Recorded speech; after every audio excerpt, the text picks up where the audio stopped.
এসছে। শয়তান অনেক সময় ভালো কাজ করে, বিপদে পড়ে করে, আর একজনকে বিপদে ফেলার জন্য করে। এই যে প্রত্যেক সালাতের পরে আপনারা আয়াতুল কুরসি যেটা পড়ছেন, আল্লাহু লা ইলাহা ইল্লাহুল হাইয়ুল কাইয়ুম লা তাখুযুহু সিনাতু ওয়ালা নাওমুন লাহু মা ফিস সামাওয়াতি ওয়া মা ফিল আরদ, যেগুলো আপনারা আমরা পড়ছি, এটার আবার পাওয়ার বলেছেন মুহাম্মদ সাল্লাল্লাহু আলাইহি সাল্লাম বললেন, কোন ব্যক্তি যদি সালাতে ফরজ সালাতের পরে এই দোয়াটা পড়ে তো তার মধ্যে দেরি, জান্নাত যেতে দেরি নাই। বলা যাবে সুবহানাল্লাহ। কত বড় একটা পাওয়ারফুল দোয়া। এই দোয়াটা কিন্তু এর শিক্ষক হচ্ছে একদম ডাইরেক্ট শয়তান। শয়তান বিপদে পড়ে ভালো শিখায়। শয়তান যখন বিপদে পড়ে যায় তখন কিন্তু ভালো শিখায়, কিন্তু কোনো কোনো জায়গায় ভালো করার কাজে যে ও ভালোটা করে না, খারাপটা করে। ও আবেদের কাছে গেছে, যাওয়ার পরে শয়তান তো সালাম দেওয়ার কথা না, কিন্তু সালাম দিছে, আসসালামু আলাইকুম। তো ওয়ালাইকুম সালাম। তা হুজুর কি করছেন? তা আমি এই তো তাহাজ্জুদ পড়ছি, তারাবি পড়ছি, রমজানের যা ফজিলত এগুলো সব করছে। আবেদ, কিন্তু তার মধ্যে এলেম নেই। শয়তান বলছে, আপনার যে ইবাদত আর আপনি যেভাবে আল্লাহর সঙ্গে তার লাগিয়ে যে ইবাদত করছেন, এই ইবাদতের কারণে স্বয়ং আল্লাহ বিরাট সন্তুষ্ট হয়েছে। আল্লাহ খুশি হয়ে এই এক বোতল মদ জান্নাত থেকে হাদিয়া হিসাবে আপনার জন্য পাঠিয়েছে, আমি তাই নিয়ে আসলাম, আপনি পান করুন। শয়তান কিন্তু ওতে প্রস্তাব করেছে। শয়তানের কাজ তো একটা থাকবেই, নাহলে তো শয়তান কিসে? আজান যখন দেয় তখন শয়তান পাদতে পাদতে পালায়, ভাই সরাতে সরাতে পালায়। এটা এমনি তো পালাইতে পারতো, এমনি পালালে তো শয়তান নাম থাকতো না। হাদিস কিন্তু বুখারী। ওর মধ্যে পাদ যুক্ত হলো কেন? পাদ যুক্ত হলো কারণ ওর নামই হচ্ছে শয়তান।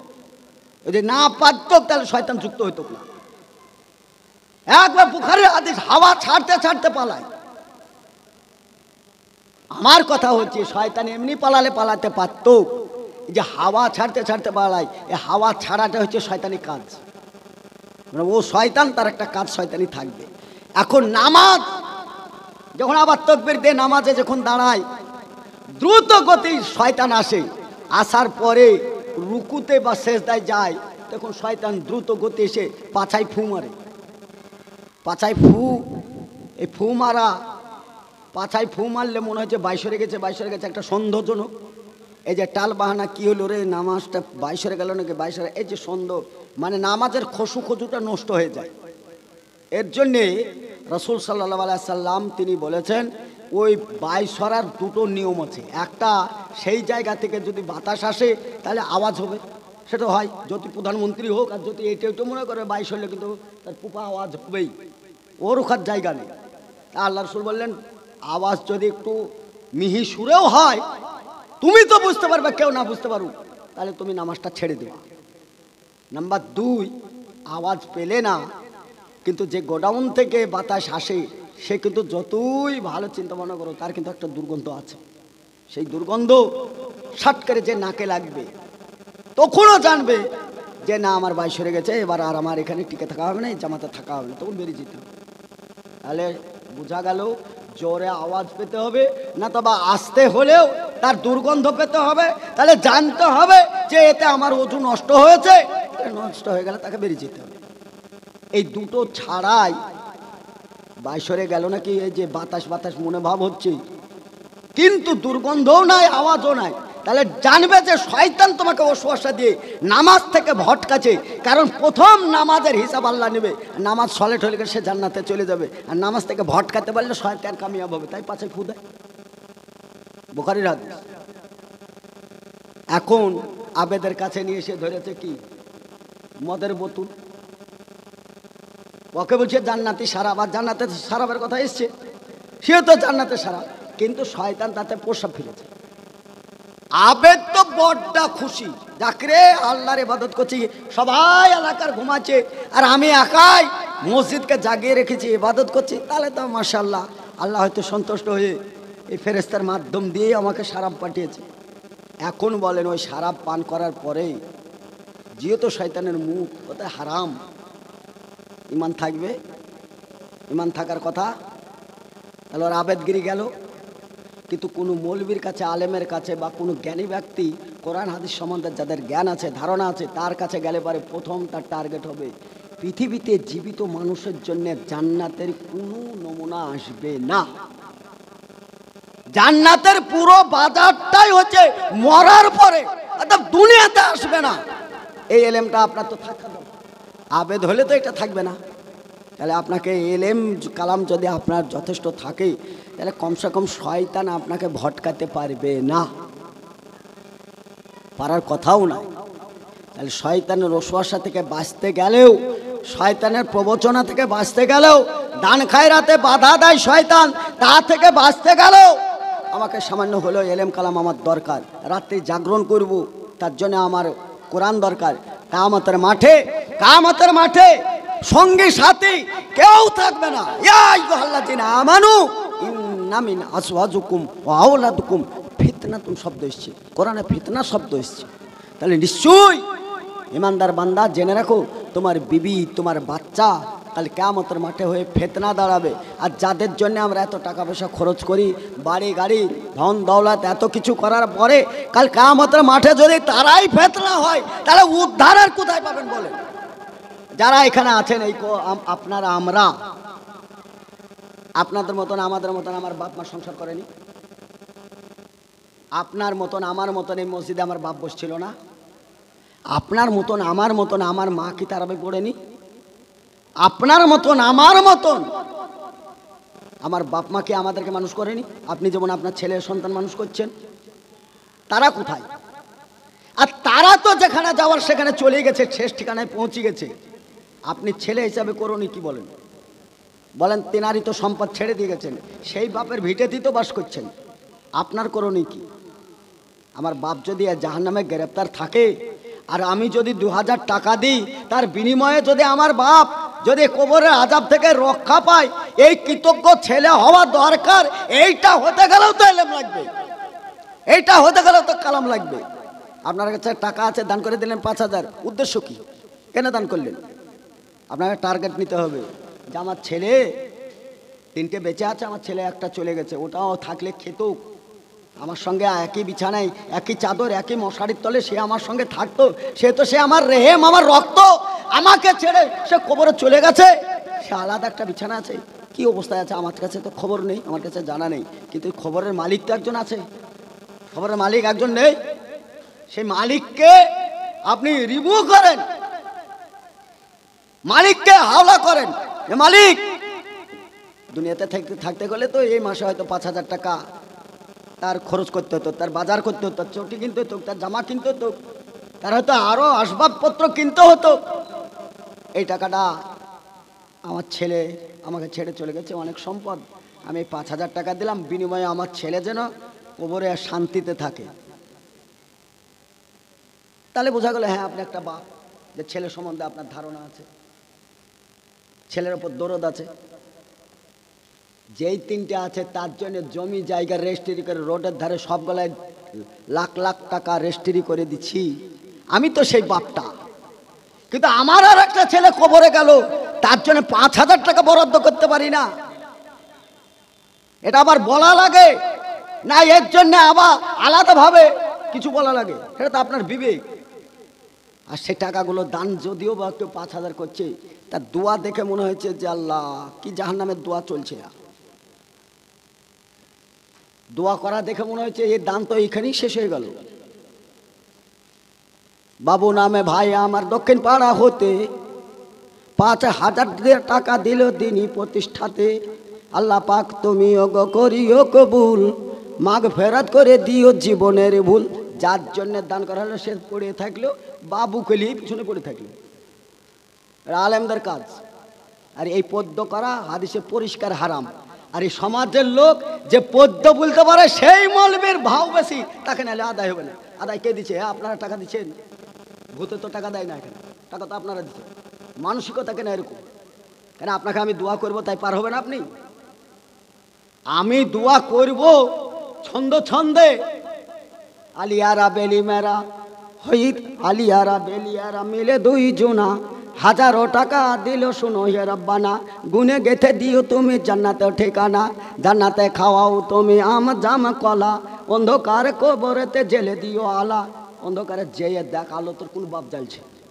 ওই মৌলবীর কি হবে, তাই তো আমি বিপদে আছি। আমি তো ওই মৌলবী নিয়ে বিপদ।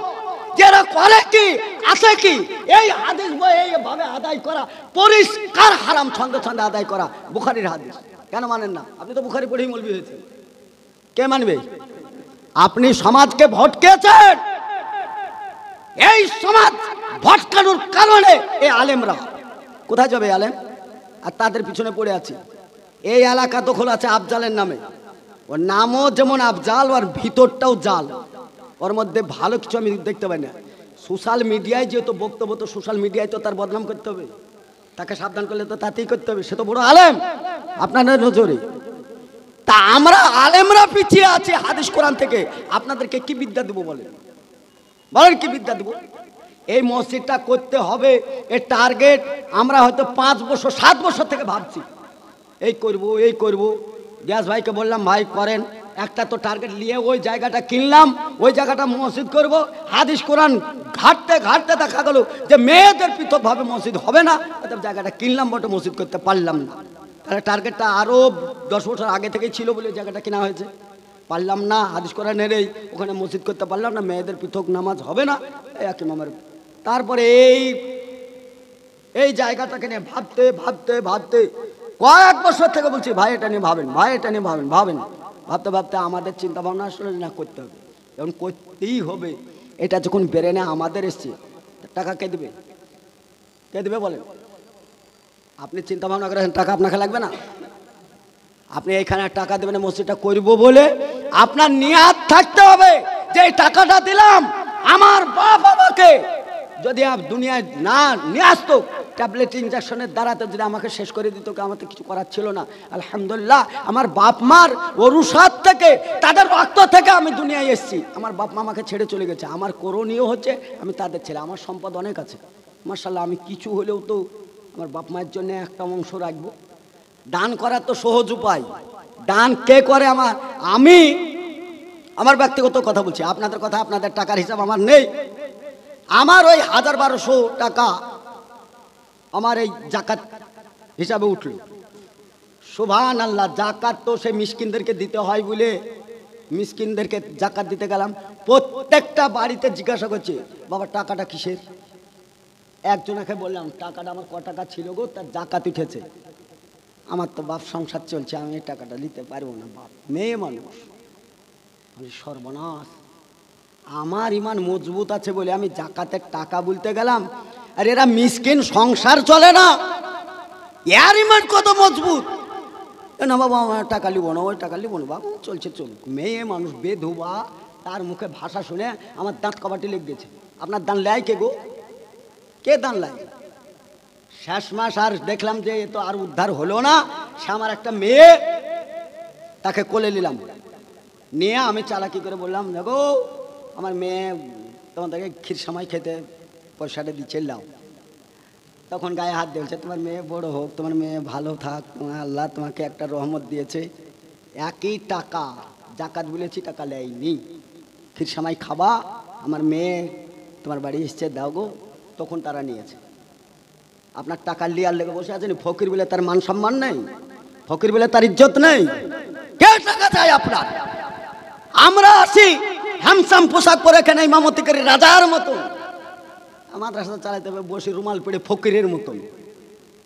কে তোমার মাদ্রাসা করতে বলেছে? ও ফকির সেজে? কে বলেছে? চল যাক, 10টা মাদ্রাসা না থাকলে তো কি হবে? ইসলাম উঠে যাবে? যাই তো সবারই যাবে, তোমার টাকা যাচ্ছে না। আমার ব্যাপারে অনেকেই বলে যে মাদ্রাসার আদায় টাদায় করে হিসাব টিসাব দেয় নাকি। আমার হিসাব করার ক্ষমতা ওদের আছে? বলেন, আপনার টাকার হিসাব কেউ করতে পারবে? আপনার ইমানের হিসাব কেউ করতে পারবে? অধিকাংশ লোক আমার কাছে চেকই নেয় না। আমার সে চেক টেক লাগবে না, আপনাকে দিলাম। এমন এমন লোক আজকে ফার্স্ট টাইম মাইক ধরে একটা অন্ধ ব্যক্তি ভিখারি ভিক্ষা করে বেড়ায় ওই দাঁড়ে দাঁড়িয়ে, ওই সে 100 টাকা দান করলো। আমাদের শেফার রহমান তখন বলছিল 100 টাকা দান করলো, কানা অন্ধ। টাকাটা হাতে ধরতে আমার এত ভারী লেগেছে, আমার মনে হয় 5-10 কেজি অত ভারী লাগে না, হাতটা আমার নুয়ে দিচ্ছে। এই লোকটা ভিক্ষে করে বেড়াচ্ছে, টাকা দান করছে। এই লোকটা দান 100 টাকা দিল, আমাদের সে বড় আমার একটু সুরসার করে একটু করে ওকে খুব ভালো লেগেছে। কমল সাহেবের গলা কি সুন্দর গো, খুব ভালো, তো আর 50 টাকা নেন। আমি ওকে হাজারো রিকোয়েস্ট করলাম, ভাই তুমি যা দান করেছো এটা যথেষ্ট, আলহামদুলিল্লাহ, তোমাকে আর দিতে হবে না ভাই, ও 50 টাকা তোমার কাছে থাক, তুমি রাখো। না, আমার মা মারা গেছে, 50 টাকা না। আজকে কোন একটা ফকির কানা অন্ধ, সে ভিক্ষা করে বেড়ায়, তার মানসিকতা আছে যে মসজিদে টাকা দিতে হবে। আপনি অনেক নিয়ামত আল্লাহর ভোগ করছেন, আপনাকে টাকা দিতে হবে। আপনি কি কানার চাইতে কানা নাকি? আপনার টাকা দিতে হবে, তা বলতে হবে এই মসজিদ করতে হবে, এটাই বাস্তব।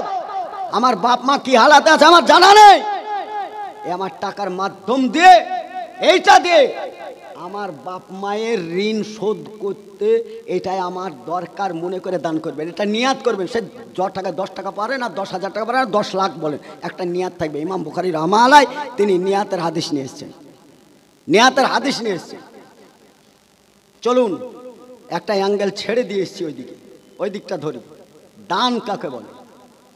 দান তো করছি আমরা, অল্প হলেও করছি, বেশি হলেও করছি। 10 টাকা গোসদর পাড়ার লোকদেরকে আমি এমন দেখেছি যে নামাজ পড়ে এখানে বেশি দান ধ্যানও পায়, আর ফকির পাকরা তাদের একটু সুবিধা হয়, এদিক থেকে বাস হোক আর এদিক থেকে হোক, একটা ট্রাফিক টুক করে নেমে মসজিদটা ভালো জায়গায় মসজিদ পাই, এখানে বসে, ফকির একটু বেশি হয়। কিছু লোক একটু বিরক্ত হয়, যত ফকির এখানে আসে কেন ভাই? ফকির এসছে তোমার এটা ভাগ্য। আমাদের ওই এলাকায় লাইট মেরে ফকির খুঁজে পাই না, মানে যেতে হবে হেঁটে, ও যায়ও না, ফকির বসেও না, টাকা দিব বললেও আর জায়গা নেই। আপনার তো ভাগ্য, আপনার বাড়ি থেকে টাকা নিতে এসছে, আপনাকে খেটে দিয়ে আসতে হতো, সেটা তার হয় না, এটা শুকরিয়া আদায় করতে হবে। আমার কিছু টাকা হয়েছে, এখানে নিতে এসছি, আমি এখানে বসে দিতে পারছি, আলহামদুলিল্লাহ, আলহামদুলিল্লাহ, শুকরান কাসিরান। যদি না নিতে আসতো টাকাটা কি করতেন? খাতেন? খাবেন আপনি? খান, খান, দেখে জাকাতের টাকা আপনি খান, কি করে খাচ্ছেন? যদি আপনার বিবেক মরে যায়, অবিবেকমান যদি হন আপনি, তবে আপনি জাকাতের টাকা খেতে পারবেন। তার আগে 1 টাকা আপনার জিভেতে যাওয়ার আগে ঠেকবে, আরে ছি ছি ছি ছি, আইদু ফি আব্বাতিকাল কালবে সুম্মা ইয়ারজা ইয়াকা। কোনো জিনিস দান করার পরে ওই দানের উপর লোভ করা মানে কুকুর যেমন বমি করে, আর বমি করার পরে ওই বমি কুকুরে যেমন লুটিয়ে খায়, তার চাইতে নিকৃষ্ট ওই লোকটি যে দান করার পরে দানের উপর তাকিয়ে আবার লোভ করে। কোনো ফকিরের যদি 10,000 টাকা হয়, তাহলে আপনার শুকরিয়া আদায় করা দরকার। ফকির মানুষ, তার সংসারের খোঁজ তো আমি নিতে পারি না, কটা ছেলে কটা মেয়ে, কিভাবে তার সংসার চলে, তারা লেখাপড়া করে কি করে না, আমাদের সামনে 10,000 টাকা হলে তো আলহামদুলিল্লাহ, আর সংসারটা ভালো চলছে, আলহামদুলিল্লাহ, শুকরান কাসিরান, আল্লাহ মেহরবানি। আল্লাহ রাব্বুল আলামিন বলছেন, ওমা উরিদু মিনহুম মির রিজকিন ওমা উরিদু ইতামুন। তুমি দান করো, এর প্রতিফল আসমান থেকে আসবে। আসমান থেকে জান্নাতের খাবার এসেছিল মুসা আলাইহিস সালামের জামানায়, সেই সময় যে বনি ইসরাইলের কমে জান্নাতের খাবার আসতো, তাহলে তো ভালো, আলহামদুলিল্লাহ। সাহারি ইফতারি আমাদের রান্নার দরকার ছিল না, একটা সুবিধা খাবার। কিন্তু আপনারা যে মানুষ, আপনারা যে মানুষ, এরা মানুষ চিন্তা ভাবনা করলেও করার পরে বলছে, ওই তোমার আল্লাহ রোজ রোজ খাবার দিবে, ওই খাবারের প্রতি আমরা যদি না হয়, আমাদেরকে কাঁচা পেঁয়াজ রসুন মুসুন এনে দাও, আমরা রান্না করে খাবো। বাস, কাঁচা পেঁয়াজ আর রসুন খাওয়ার লোক, জান্নাতের খাবার ভালো লাগেনি, এই খাচ্ছে, খান আপনি। ফলে ভাই সকল, একটু চিন্তা ভাবনাটা চেঞ্জ করেন, চেঞ্জ করেন, একটু মন মানসিকতা একটু চেঞ্জ করেন। টাকা দিবেন, হাজারো হাদিস শুনেছেন, ডান হাতের যদি দান করা হয় বাম হাতকে টের দিয়েন না। এই দানটা সবচাইতে বড় উত্তম দান। দান করে গর্ব করার কি আছে? ফকিরের জায়গায় যদি আমি হইতাম, আর আমার জায়গায় যদি ফকির হইতো, বলেন কি আছে গর্ব? টুক করে দিয়ে দিতে হবে। আমি আমার কথা বেশি বেশি করে বলছি এই কারণে, মানুষের ব্রেনটা একটু ওয়াশ করা দরকার। মাদ্রাসায় মিটিং ছিল এই 3 দিন আগে, তো অনেক আমরা 81টা কমিটি আছে, ইফতারের ব্যবস্থাও ছিল। মুখ তাকাতাকি করছে, এত বড় বিল্ডিং কি দিয়ে কি করবো, মাথা খারাপ। আলাই বিল্ডিংটা প্লাস্টার করতে কত বস্তা সিমেন্ট লাগবে? টার্গেট দিলে প্রায় 400 বস্তা হলে হয়ে যাবে, 400 কি 450 হলে। আমি আল্লাহর কসম, একাই দাঁড়িয়ে আমি পুরো বিল্ডিংটার দায়িত্ব নিয়েছি, পুরো বিল্ডিংটা 400 বস্তায় আমি দেবো। যাও তারপরে শেষ ভাষাটা বলেছে 400 বস্তা সিমেন্ট দেবো, হতে পারে এতে আমার 1 বস্তা আবার নাও যেতে পারে। এই 400 বস্তাই কিন্তু জনগণ দিচ্ছে। আপনাদের বন্ধু কার সঙ্গে? গাঁজাখোর, মদখোর, জেলখাটা আসামি, তাদের সঙ্গে বন্ধুস্থালী আপনাদের, যে চাইলে দান করতে পারে না। কেমন বন্ধু? হুব্বু ফিল্লাহ হে বুকসু ফিল্লাহ, কিয়ামতের মাঠে কেউ যদি নেকি না দেয়, বন্ধুর কাছে নেকি পাবেন, আশা করে বন্ধু পাতাবেন। বুখারীর হাদিস, রাসূল সাল্লাল্লাহু আলাইহি সাল্লাম বললেন যে দেখো, বন্ধু এরকম হোক যে নেকি কমে গেছে, একটা নেকি মায়ের কাছে যাওয়ার পরে নেকি পাওয়া যায়নি। হাদিস শুনে এত ভারী লাগবে আপনাকে, অসম্ভব মনে হবে, কিন্তু রাসূলের হাদিস ঈমান আনতে হবে। মায়ের কাছ থেকে যদি নেকি না পাওয়া যায়, আর কার কাছে পাওয়া যাবে? মায়ের কাছ থেকে ঘুরে আসা মানে তো সে ফেলোয়ার, আর তো আর গল্প শেষ। মার কাছ থেকে আসলো, বাবাও বিদায়, এখন তার ফয়সালা আছে একটা নেকির জন্য জাহান্নামে। মনটা খারাপ করে হাঁটছে, এখন জাহান্নামের রাস্তায় তো আজকে দ্রুত গতিতে যাবে না, মন খারাপ হাঁটছে, সামনে দেখছে তো একটা বন্ধু দাঁড়িয়ে আছে, তার মন খারাপের কথা জিজ্ঞাসা করে, বন্ধু কি হয়েছে তোমার কি? আর ভাই কি বলবো, জীবনটা আমার বরবাদ, হাজারো নেকি কামিয়েছি, নেকির গর্ব ছিল, খাতা সারতে গিয়ে নেকিতে পুজোও গেছিল, একটা নেকি কমে যাবে, আমার দুর্ভাগ্য, আমার এই টিকিট এসছে জাহান্নামে, কি করব? আমার আর কিছু করে না, জাহান্নামে যাচ্ছে, ফয়সালা জাহান্নামের। আর মায়ের কাছে গেলাম, বাপের কাছে গেলাম, কেউ কোনো সাহায্য না পাওয়ায় আমি জাহান্নামের রাস্তায় যাচ্ছি। দাঁড়া, তুমি তো বন্ধু গ্রামে ভালো ছিলে, আলহামদুলিল্লাহ, তোমার তো আমরা দেখেছি, তোমার সব কিছু ভালো লেগেছে, আমরাই ছিলাম আপেংড়ে, কোনো নেকি টেকি নাই। আমার খাতা খুঁজতে খুঁজতে আল্লাহর খাতাতে একটা নেকি জমা হয়েছে, সবগুলোই আমার গুনাহ, আমার ফয়সালা একবারে ডাইরেক্ট জাহান্নাম হয়েই গেছে। তা আমার এই একটা নেকি নিয়ে কবে জান্নাত যাবো কি যাব না, ওর গ্যারেন্টি আর নাই। ওই জাহান্নাম খাটতে খাটতে আমার জিন্দগি শেষ হয়েছে, ও নেকি আমার আর দরকার নাই।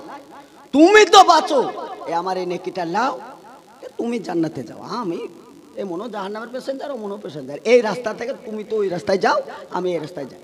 আচ্ছা ভাই, দুনিয়া হলেও এরকম ব্যবস্থা, এরকম কোয়ালিটি হয় না? আপনি টাকা পেয়েছেন ভিক্ষে করতে, যে যদি টাকা পান আপনি 2000 টাকা, আর কেউ যদি 1 টাকা পায়, ও কি মনে করবে? 2000 টাকা পেয়েছে ভাই, আমার 1 টাকা নিল, এমনও টাকা পাইনি, ওমনও পাইনি, আজকে বাসি মুখে থাকবো, এরকম চিন্তা ভাবনা হবে না? তো দুনিয়ার মিসাল তো আছে, রব্বানা আতিনা ফিদ দুনিয়া হাসানা তো ফিল আখিরাতে হাসানা। দুনিয়ায় যদি আপনি সুস্থতা পান, আখিরাতে পাবেন। দুনিয়া যদি লারালাপ্পা করে কাটান, আখিরাত মরে গেছে, আখিরাত, আপনার আখিরাত নেই। দুনিয়ার ভালোবাসা কমান, দুনিয়া কঠিন ধোকা, কাউকে ছাড়েনি, বাপকে ছাড়েনি, মাকে ছাড়েনি, বন্ধু বান্ধবকে কাউকে ছাড়েনি, কোনো সুন্দরী রমণী তাকে ছাড়েনি, কালো কুৎসিতকেও ছাড়েনি, রাখালকেও ছাড়েনি, বাদশাকেও ছাড়েনি। দুনিয়া ধোকা। খাটের ওপর পালঙ্কের ওপর শুয়ে আছেন, নিঃশ্বাসটা চলে যাওয়ার পরে সঙ্গে সঙ্গে বারান্দায় তুলবে না, ওই উঠানে। বারান্দা আলাদা জিনিস, উঠান আলাদা জিনিস।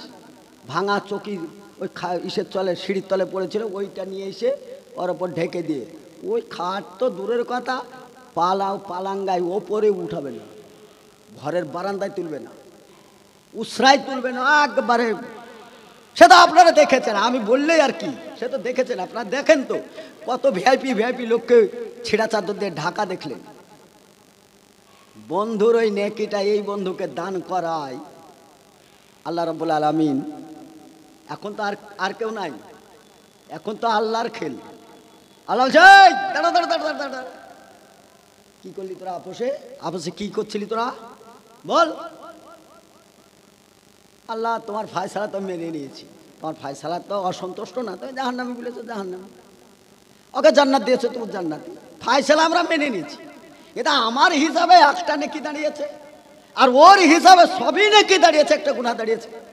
আমরা আপোষে এটা বিনিময় করে নিলাম, আমার নেকিটা ওকে দিয়ে দিলাম, ওর একটা গুনাহ আমার ঘাড়ে চাপে নিলাম, আমি এখন জাহান্নামে চাই, এই লেনদেন করছিলাম।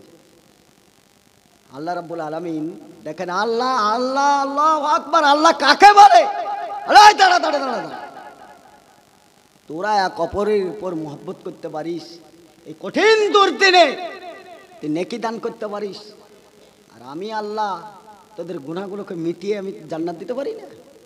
যা, তোরা বন্ধুস্থালিটা আমার কাছে খুব পছন্দ হয়েছে, যা তোরা দুই বন্ধুই জান্নাতে চলে যা। সুবহানাল্লাহ ওয়া বিহামদিহি।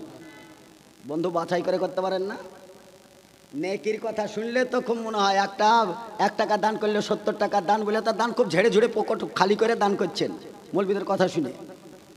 তাই একটা গুনাহ করলে 70 ভাগ গুনাহ বাড়বে, এই হাদিসটা মৌলবীরা বলেনি? এই মাস নেকি যত বাড়ে গুনাহ ততই বাড়ে, নেকি যত বাড়ে গুনাহ তত বাড়ে। ওর জন্য এই মাসে যদি মিথ্যা কথা কেউ বলে, তাহলে মিথ্যা কথাটা বাড়বে না? কেন বাড়বে বলেন তো? হাদিসে কি এসেছে? মান সামা রমজান ঈমানান ওয়া ইহতিসাবান গফিরা লাহু মা তাকাদ্দামা মিন জামবি। সব মৌলবীরা বলে, এই হাদিসটা বলবি, কারণ রমজান সম্বন্ধে তোমরা ঈমান নিয়ে আসো, ঈমান মজবুত করো। তার মানে যা নোংরা ছিল জীবনে এগুলো সব ডিলিট করে দাও, আর হেদায়েত যেগুলো সেগুলো গ্রহণ করো। তার মানে হচ্ছে কারণে, হেদায়েত গ্রহণ করার কারণে মিথ্যা যদি থাকে তাকে বিদায় দিতে হবে, চুগলামু থাকলে সেটাকে বিদায় করতে হবে, প্রতারণা থাকলে বিদায় দিতে হবে, হারাম খাদ্য খাবার থাকলে সেটাকে ছেড়ে দিতে হবে, কারোর সঙ্গে পরকীয়া ভালোবাসা থাকলে ওটা ছেড়ে দিতে হবে। ওই গুনাহগুলোকে আল্লাহ রাব্বুল আলামিন ওয়াদা করেছেন, এগুলো ছেড়ে দেওয়াটা চারটেখানি কথা না। রাত্রের অন্ধকার পেলে একটা বিটি ছেলের সাথে গল্প করতে, নিজের স্ত্রী যত সুন্দরী হোক, পরের বউ যদি ভালো কুচি কুচি শাড়ি পরে যায়, তা দেখতে জেনে ওইটাকে বেশি ভালো লাগে। কেন বলেন তো? শয়তান ওকে দেখিয়ে আপনাকে পাপ করায়, আপনাকে জাহান্নামের প্যাসেঞ্জার বানাবে, তার লেগে পরের বউ দেখতে ভালো লাগে, অথচ তার চাইতে হয়তো আপনার বই বেশি ভালো। তার জন্য ওগুলো ত্যাগ করার কথা বলেছে। ওগুলো যখন ত্যাগ হবে তখন ঈমান মজবুত হবে। আল্লাহ রাব্বুল আলামিন বলছেন এই রোজার বিনিময়ে তুমি জান্নাতে যেতে পারবে। প্রথমত জান্নাত বলে ধারণা আছে কিনা এটা আমার সন্দেহ মনে হচ্ছে।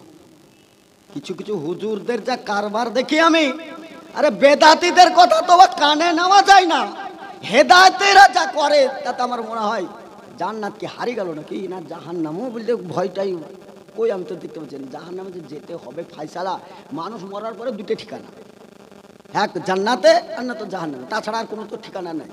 এই দুটো নিয়ে এত তামাশা চলছে কেন? আমি জান্নাতে তার গ্যারেন্টি হয়ে গেছে, তার জন্য এত উল্লাস এত আনন্দ কিসের? একটা পারলে হাদিস বলো, রাসূল সাল্লাল্লাহু আলাইহি ওয়াসাল্লাম বলেছেন দান করতে পারো না, সাদকা করতে পারো না, ভালো কথা বলো, ওইটা তোমার জন্য সাদকা, ওইটাই তোমার জন্য সাদকা। ভালো কথা বলবেন, ভালো মানুষের সাথে বসবেন, ভালো সহবত তৈরি করবেন, 5টা মানুষকে সালাম দিবেন, 5টা মানুষকে দান করবেন। দানের জায়গায় আছেন আপনি, দান করাই আরব বিপদ। শাহ সিকান্দার বাদশাহ তিনি জীবনযাপন করেছেন দুনিয়াতে। বাদশাহ মানে কি? বাদশাহ মানে কি? 7 মুলুকের বাদশাহ তাই বলে। আর মুলুক কাকে বলে অত আমার জানার অত জ্ঞান আমার নেই। সে তো সে বাদশাহ মানে বিশাল বাদশাহ। তিনি মরার সময় তার সিপাহীদেরকে বলে গেল, ছেলেবেলে সন্তানাদিদেরকে, যে বাবু যখন আমি মরে যাব তখন কাফনের যখন ঢাকবে আমার হাত দুটো এরকম বাইরে বের করে দিও, কাফনের বাইরে হাত দুটো এরকম বের করে দিও, দুনিয়ার মানুষ দেখবে। দেখার পরে দেখো যে 7 মুলুকের বাদশাহ শাহ সেকান্দার ছিল, যাওয়ার সময় দেখো গো হাতে কিছুই গেল না, হাত খালি হাতে গেল, এটা দেখাবার, তার জন্য কাফনের বাইরে হাত দুটো বের করে দিও। মানুষ তো বটে, ভালোটা গ্রহণ না করে খারাপটা গ্রহণ করছে। কি বলছে দেখেন, হ্যাঁ 7 মুলুকের বাদশাহ সিকান্দার বাদশাহ হে, यार এত মাল মাত্রা আর দুচোখ ভরেনি, মরার সময়ও দেখে হাত ছেড়ে দিয়ে চাইতে চাইতে যাচ্ছে। यार চিন্তা ভাবনা এক যে দুনিয়ার মানুষ দেখো আমি কিছু নিয়ে যেতে পারলাম না, খালি হাতে যাচ্ছি, আর আপনার আমার মানসিকতা হচ্ছে দেখো এখনো চাইতে চাইতে যাচ্ছে, হাত এখনো বাইরে আছে, আরো মাল নিবে। মানুষকে বোঝানো খুব মুশকিল, খুব মুশকিল। ভাই সকল, আমি এর আগেও বলেছি আমি বহুত চেষ্টা করি, আমাকে সবাই ভালোবাসে বিষয় তা না, আমার বন্ধুর চাইতে শত্রু বেশি আমার মনে হয়। মৌলবীরাও পারলে ছাড়ে না, আর পাবলিক তো ছাড়েই না। আমার মনে হয় জিভে যে 25 গ্রাম জিভে যত শরীরে মাংস আছে তার মধ্যে সবচেয়ে নরম আমার মনে হয়েছে এই জিভেটা। নরম না? আচ্ছা পাশাপাশি যারা আছে তারা কেমন? এই যে মাল শত্রু না, বিরাট শক্ত। এই নরম মালটা একটু যদি এদিকে যায় কাজ করে গেল রে, তাহলে এদিকে গেলেও বিপদ, এদিকে গেলেও বিপদ, চরম বিপদ। ওর মধ্যেই ওকে বাস করতে হয়। নরম জিভেটা প্রচুর শত্রুর মধ্যে বসবাস করতে হয়। তো ওই জিভে দাঁতের ফাঁকে যদি একটু গোশ ঢুকে যায়, আর খেলান ফেলান নাই, জিভেটা কোথায় যায়? বারবার মানে বারবার ওখানে গোষ্ঠটা ঠেলে, মানে জিভেটাতে ঠেলে, মানে ওকে বাঁচাও, ওকে বাঁচাও, বাঁচাও ওকে।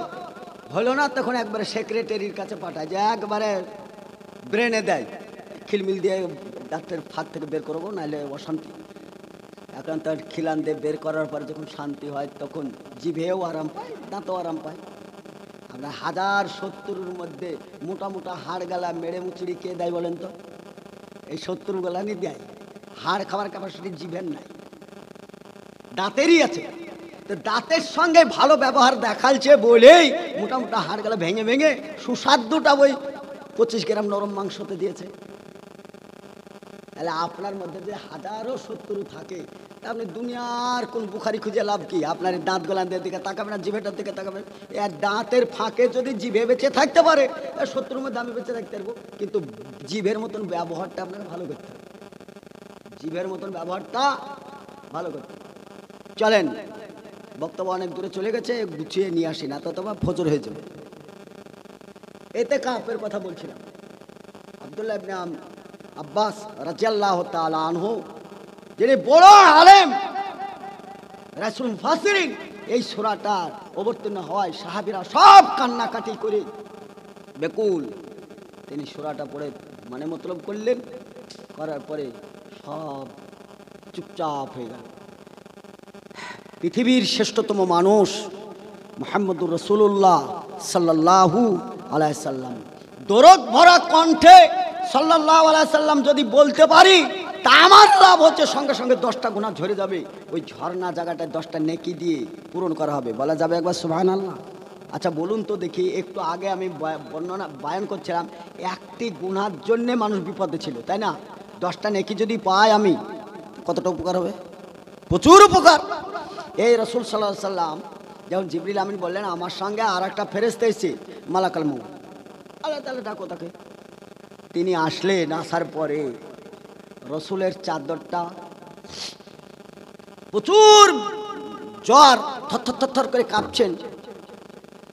মালাকুল মউত তিনি এসে রসুলের চেহারার দিকে তাকালে, এক কঠিন হৃদয়ের মানুষ, কাফের বেঈমানরা পর্যন্ত ঈমান নিয়ে চলে আসতো। আজরাইল কোনোদিনই আল্লাহ রসুলের চেহারা দেখেননি। মানুষের সর্দার, যেনার চরিত্রের উপর পৃথিবীর কাউরির চরিত্র হবে না, তেনার আখলাকের উপর কাউরির আখলাক হবে না। জিনার উপর কোরআন অবতীর্ণ হয়েছে, সুবহানাল্লাহ ওয়া বিহামদিহি। কোরআনে কোনো মিথ্যে নেই, রসুলের জীবনে কোনোদিন মিথ্যা কথা নেই। মালাকুল মউত চাদরটা হটিয়ে আল্লাহ রসুলের মুখে হাত বুলিয়ে বলছে, আহা, আল্লাহ আমাকে এমন নির্দয় করেছে, এইরকম লোকেরও জান কবুজ করতে হবে। হাতটা দিতে গিয়ে সমানভাবে না দিতে গিয়ে এই আমলটা একটু বেশি ঘেঁষড়ি গেছে। রাসূল সাল্লাল্লাহু আলাইহি সাল্লাম বললেন, উঠাও উঠাও উঠাও উঠাও, হাতটা উঠাও, হাতটা উঠাও।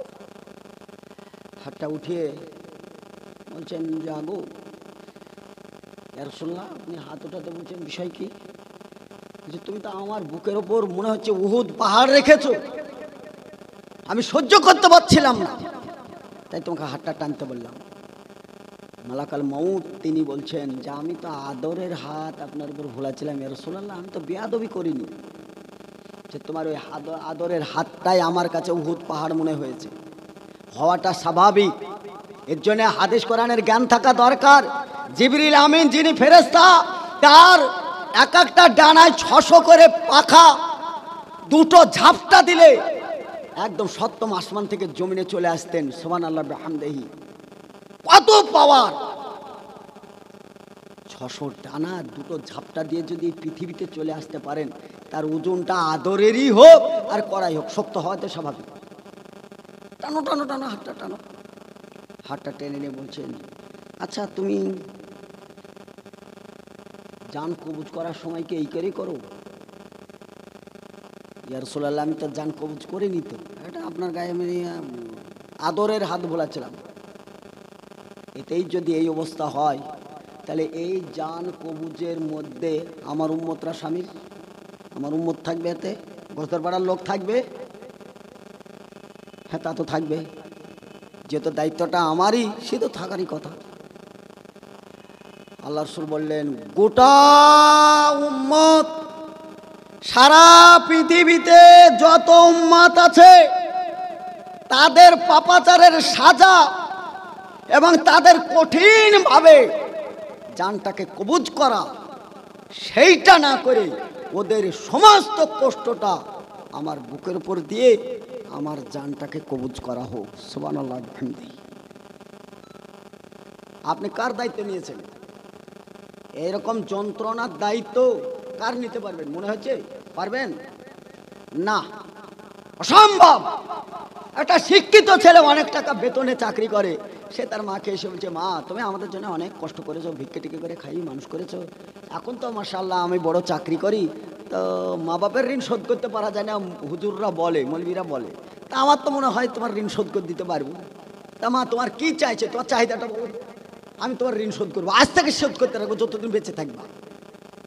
মা যতই পাগলি হোক, যতই খেপি হোক, মায়ের আলাদা একটা বিবেক বুদ্ধি আছে। ওই মায়ের পেট থেকেই এত বড় LLB করেছো, মাস্টার্স করেছো, মার একটা ভিন্ন বুদ্ধি আছে। মা বলছে, বেটা তুমি এখন চাকরি বাকরি পাওয়ার পরে, টাকা পয়সার পরে তুমি আমার ঋণ শোধ করতে চাও, ভালো, আলহামদুলিল্লাহ। তো আজকে এই ইফতারের পরে দুটো সিঙ্গাপুরি কলা, পাকা কলা নিয়ে আসো। এই পাকা কলা আমি সাহারির সময় খাবো, তাহলে তোমার ঋণটা শোধ হয়ে যাবে। এটাকে খুব কঠিন কাজ, দুটো কলা এটা ফকিরও কিনে দিতে পারবে, এটা খুব কঠিন তো না। এই আবার আশ্চর্য ব্যাপার হলো, এই না দেবো, হে পাগলি, ঋণ শোধ করবে তো দুটো কলা খাবে। হাসতে হাসতে দুটো কলা নিয়ে এসছে। তা কলা একটা খেয়েছে, মা খাও খাও খাও, বার একটা কলা ছিলে খেয়েছে। মা এই কলাটা খাও, না বেটা এইটা আর খাচ্ছি না, সাহারির সময় খাবো বলেছি তো। এই কলাটা ঘুমাবার সময় তোমার বুকের উপর নিয়ে ঘুমাবা, আমি সকালবেলায় সাহারিতে কিন্তু কলাটা খাবো। একদিন তাহলে দিলে পরে একদিনকার তোমার ঋণ শোধ হবে, এটা করো।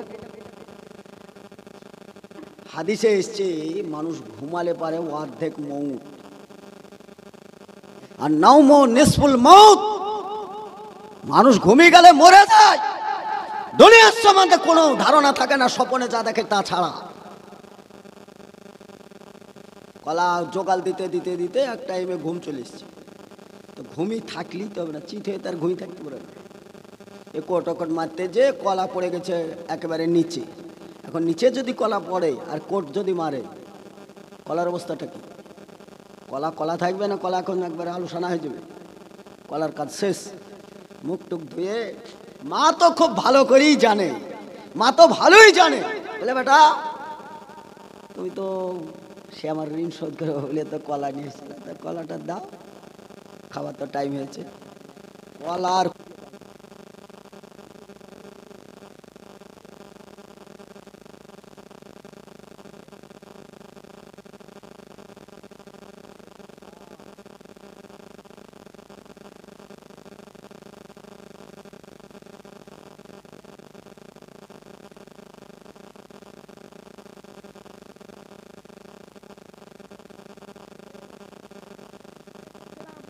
পারলে না সকালবেলায় দিতে, ঋণ শোধ করবে। ওই কলার অবস্থায় তুমি ছিলা, কত রাত বুকের ওপর নিয়ে আমি ওই চিত হয়ে ঘুমাচ্ছি, কোট ফিরিনি বেটা। আমি যদি কোট ফিরতাম, আমি যদি কোট ফিরতাম, ওই কলার যে অবস্থা হয়েছে ওই অবস্থা তোমার হয়ে যেত। তুমি আমার ঋণ শোধ করতে চাও তো না?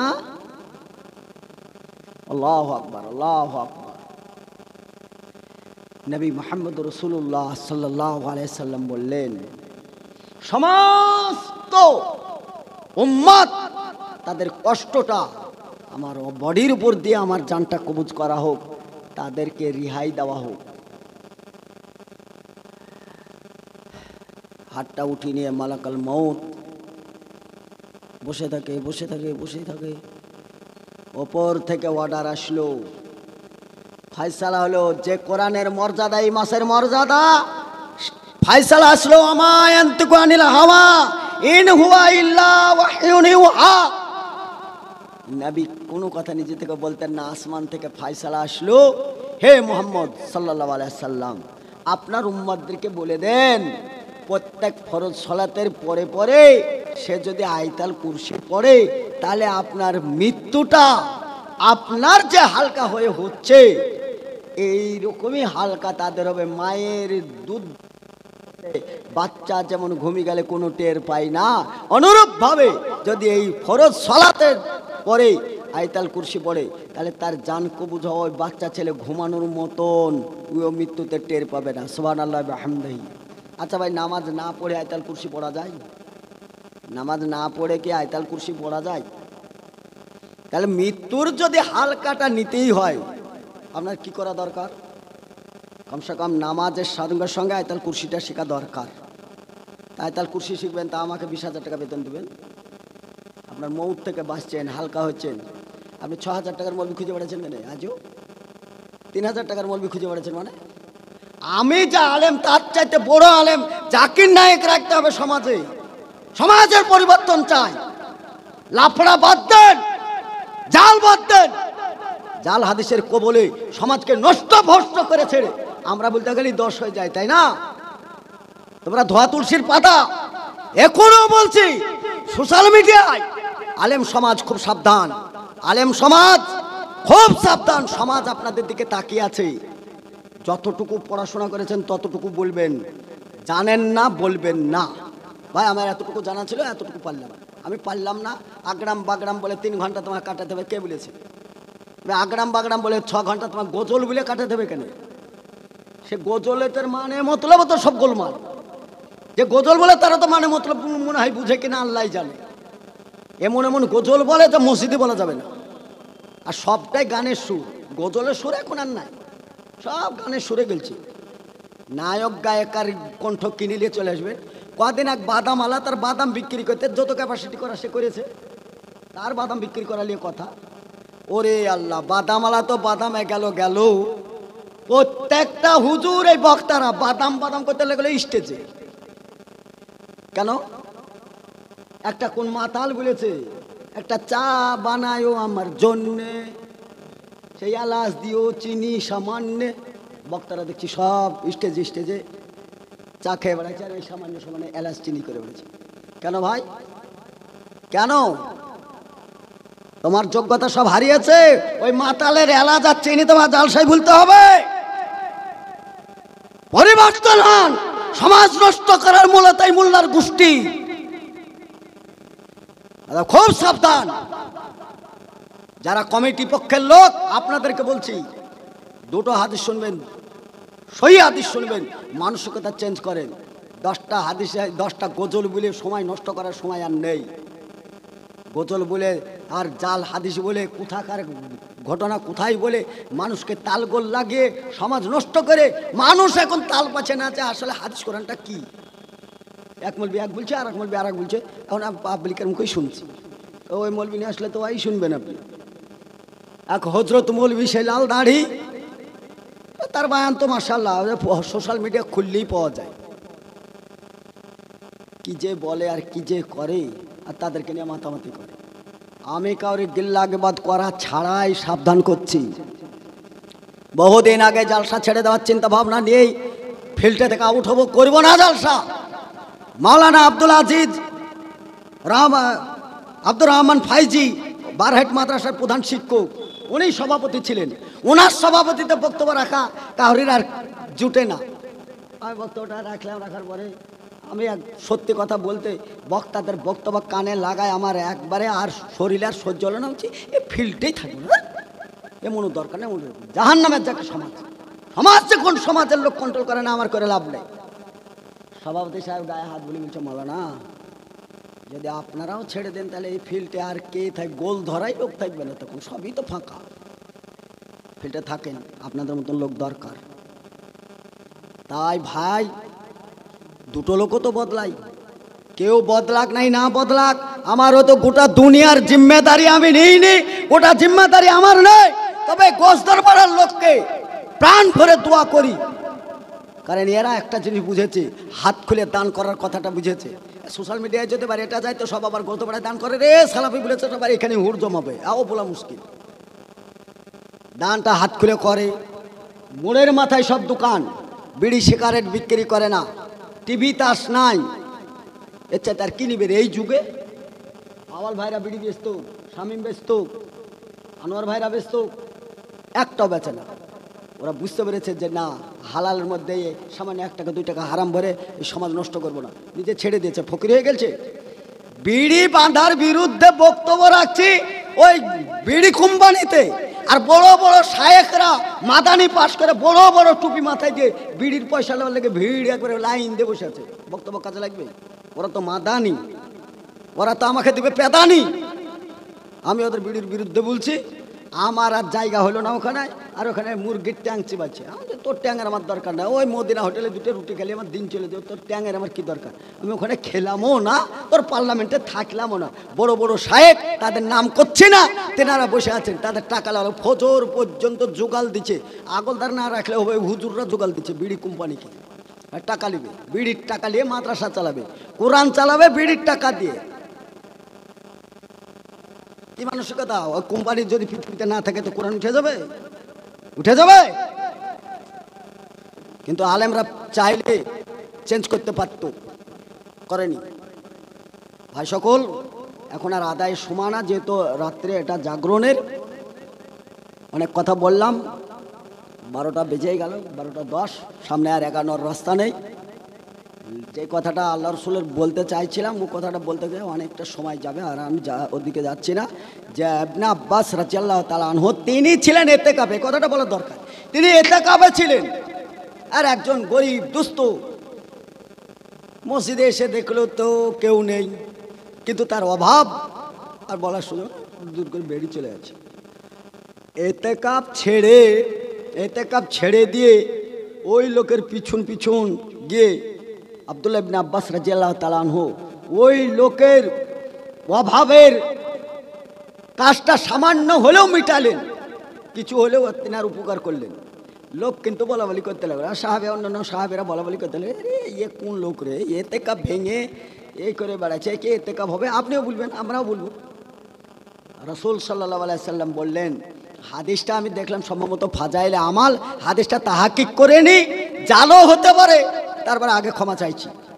তিনি বললেন 10 বছর ইতিকাফ থেকে ইতিকাফ করে যে সওয়াবের অধিকারী হয়, এই আব্দুল্লাহ ইবনে আব্বাস রাদিয়াল্লাহু তাআলা আনহু ওই লোকটার উপকার করাতে 10 বছরের ইতিকাফের চাইতে সওয়াব বেশি হাসিল করেছে। তাতে কি বোঝা গেল? গরিব মানুষদের উপকার করা ইতিকাফের চাইতেও গুরুত্বপূর্ণ। আম্মা সাইলা ফালা তানহার, চাইলে দিয়ে দেন। সে মোটরসাইকেল এসছে আসুক, সে বুলেটে এসছে আসুক, 4 চাকা এসছে, 10 টাকা লরি নিয়ে চলে এসছে, আপনার কাছে চাইছে, আপনি পারলে দেন, আপনার পকেটে তার চিন্তাই করছে না। আপনি তো বেঁচে গেলেন মশাই, লরিওয়ালা যদি প্রতারণা করে তো জাহান্নামে যাবে। আপনার দানের নাকি 2 নেও কমবে না, আপনার নাকি 2 নেও কমবে না। অর্থাৎ দানকারীকে সবসময় সতর্ক হতে হবে, জিজ্ঞাসা করার দরকার নেই। আর যদি জিজ্ঞাসা করার দরকার হয়, মসজিদে উঠে বাবু ভাইকে বা গ্যাস ভাইকে বা পাপাইকে দাঁড়িয়ে বলতে, আসসালামু আলাইকুম ভাই, আমি সাহায্যের জন্য এসেছি, আমার কিছু সাহায্য করেন। দেখেন পৃথিবীর কত ভারী কাজ আপনার ঘাড়ে চেপেছে, আপনার এই মসজিদের জন্য চান, পারবেন না, অসম্ভব। চাওয়া কাজটা এত ভারী, আমার মনে হচ্ছে 7 আসমান মাথায় করে নিয়ে দাঁড়িয়ে থাকা সম্ভব, চাওয়া জিনিস অসম্ভব। গতকালকে কাশীপুরে ছিলাম, তাদের মুখ দেখছি তো আগে ঠিকই হাসি খুশি, আর চাওয়ার কথা বলছে চামচুকের মতন, বাদুড়ের মতন মুখ। এদের দান কেন নিব রে আলগা? 200 টাকা একজন দিল, সে কোটিপতি দিল, টাকাটার মুখের উপর ছড়াম করে ছুঁড়ে ফেললাম, ফেলার পরে বলছে রাস্তায় বেরিয়ে ভিক্ষা করগা, সালা ভিখারির বাচ্চা, এখানে টাটে বসে আছিস, 200 টাকা দিচ্ছিস তুমি, আমি মনে করছিস তোর ভিক চাইতে 4 চাকা এসছি, তুই আমার ফকির মনে করিস? আর মুখের টাকাটা ছুঁড়ে ফেলে দিলাম, বাড়ি চলে এলাম। চাইবো না, যারা গুরুত্ব বুঝে না, যারা বুঝে না, সেখানে যেয়ে লাভ নেই। দান করবেন, আপনার লাভ, আপনার মা বাপ আত্মীয় স্বজন খালা ফুপু কত আদরের ছিল, কত আদর করেছে, ফুপুরা মুখে এসে করে কত চুমা দিয়েছে, সে ফুপু কিন্তু আর নেই। খালারা গেলে মাথায় কত হাত ভুলিয়েছে, খালা নেই। মা, সে তো মায়ের আর তুলনাই হয় না, মার কথার কি বলবো, মা নেই, বাপ নেই, কেউ নেই, সব শেষ। আমার পালি, আমার বাপ মায়ের জন্য যদি আমি 10 টাকা দিতে পারি, একটু দোয়া করতে পারি, হতে পারে আমার ছেলে কোনো হতভাগা আমার কবরের পাশে দাঁড়িয়ে দিতে দোয়া করবে, হয়তো 10 টাকা দিবে। টাকার পিছনে দৌড়েন না ভাই, খুব দৌড়লেন।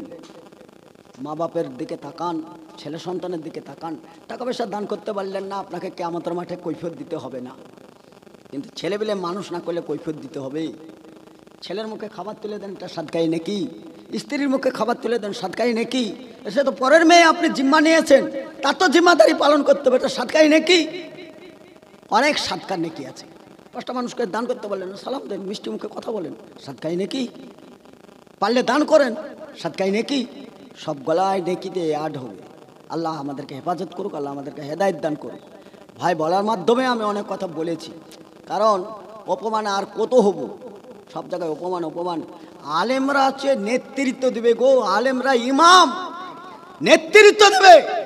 আর সেই আলেম দেখলাম এই ওই পাড়ার আমাদের ছোট মসজিদে এই লাইনে 3টে মৌলবি বসেছে, আর এই লাইনে 3টে মৌলবি বসেছে, আর জুতে গুলানের উপরে বসেছে। জুতে পায়ে দিবে জনগণ, তো সে জুতে আর পায়ে দিতে পারে না। আমি ওর বেড়াতে, আমার মটকা গরম হয়ে গেল। আচ্ছা হাগো, তোমরা যে আলেম মানুষ, তো তোমাদের একটু ওই বারান্দাতেও জায়গা হয়নি জুতেতে, আর কত নিচে নামবা? ওটা ওইখান থেকে জুতো গেলা ছাড়ো। তাহলে ফকির ওই জায়গায় বসে না যেখানে জুতো গেলা দখল করে বসেছে। কি করব? আপনারা বলতে ভয় পান, মানে আলেমরা বদদোয়া করলে লেগে যাবে। ওদের বদদোয়া লাগবে, ওদের বদদোয়া লাগবে। ওরাই কোন দোয়া লেওয়ার লেগে পড়ে আছে নিচে, দেখেন।